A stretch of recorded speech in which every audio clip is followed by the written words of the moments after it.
بسم اللہ الرحمن الرحیم، الصلاۃ والسلام علی سید الانبیاء والمرسلین وعلی آلہ وصحبہ اجمعین۔ سلطان الطارقین، سرتاج الواصلین، سراج السالکین، قطب العارفین، امام العاشقین، سبط رحمت للعالمین، وارث مولائے کل، وارث ارث رسول، لخت دل بطول، حضرت سیدنا حاجی و حافظ سید وارث علی شاہ اعظم اللہ ذکرہ نے تقریباً ساری دنیا کا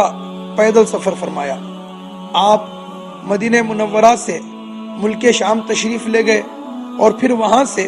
بغداد شریف کا ارادہ فرمایا۔ ادھر بغداد شریف میں دربار غوث اعظم کے سجادہ نشین حضرت شاہ محمد اکمل قادری اور حضرت شاہ سید محمد مصطفیٰ قادری،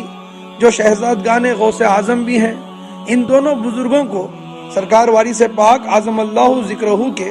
بغداد پہنچنے سے ایک ماہ قبل سرکار غوث الاعظم دستگیر، پیران پیر، روشن ضمیر، محبوب سبحانی، قندیل نورانی، شیخ لاسانی، ابو محمد شیخ عبد القادر جیلانی رضی اللہ تعالی عنہ نے خواب میں تشریف لا کر حکم دیا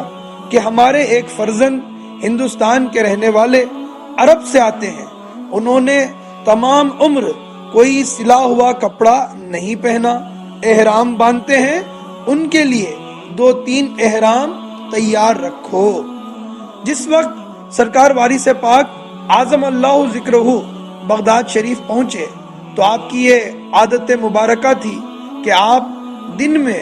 بزرگوں کے مزارات کی زیارت کرتے اور رات میں سرکار محبوب سبحانی کی مسجد میں نفل ادا کرتے اور روزانہ 2 رکعات میں پورا قرآن شریف مکمل کیا کرتے۔ شہزادگان غوث اعظم سجادہ نشین بارگاہ غوثیت حضرت شاہ محمد اکمل قادری اور حضرت سید محمد مصطفیٰ قادری رحمت اللہ تعالی علیہما اور دیگر بزرگوں نے سرکار عالم نواز وارث پاک اعظم اللہ ذکرہ کو رخصتی کے وقت غوث پاک کے فرمان کے مطابق غوث اعظم کی جانب سے تحفہ پیش کیا۔ کچھ لوگ جو وہاں موجود تھے اعتراض کرنے لگے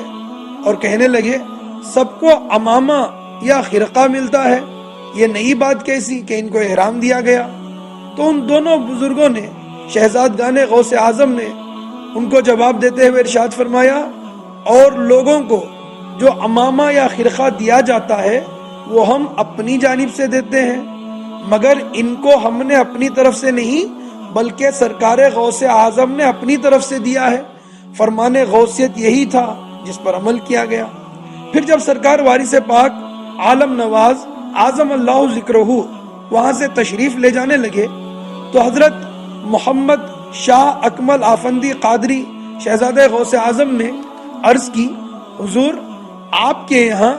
آپ کا جانشین کون ہوگا؟ تو سرکار وارث پنجتن نے ارشاد فرمایا، سنا وارث کا کوئی وارث نہیں ہوتا۔ حضرت شاہ سید محبوب عالم صاحب قادری جو پوتے ہیں سید شاہ محمد اکمل آفندی قادری سجادہ نشین بارگاہ غوثیت کے، وہ فرماتے ہیں کہ میں نے اپنے پیر و مرشد اپنے دادا جان سے سرکار وارث پاک کی اس قدر تعریف سنی کہ میرے دل میں آپ سے ملنے کا شوق پیدا ہوا، چنانچہ میں دیوا شریف خدمت عالی میں حاضر ہوا۔ اس وقت میرے اندر یہ خیال تھا کہ دیکھتے ہیں جن کی اتنی تعریف سنی ہے وہ ہیں کیسے۔ جیسے ہی میں بارگاہ اقدس میں حاضر ہوا تو سرکار وارث پاک عالم نواز اعظم اللہ ذکرہ نے مجھے دیکھتے ہی ارشاد فرمایا،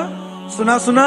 ہم تمہیں خوب جانتے ہیں، جس گھر کے تم ہو وہیں کے ہم ہیں، تم شاہ محمد اکمل کے پوتے ہو، بغداد کے رہنے والے ہو، اجمیر شریف میں رہتے ہو، پیرانے کلیئر ہوتے ہوئے آئے ہو، سنبھل کر بیٹھ جاؤ، فقیر کا امتحان لینے کی ضرورت نہیں ہے۔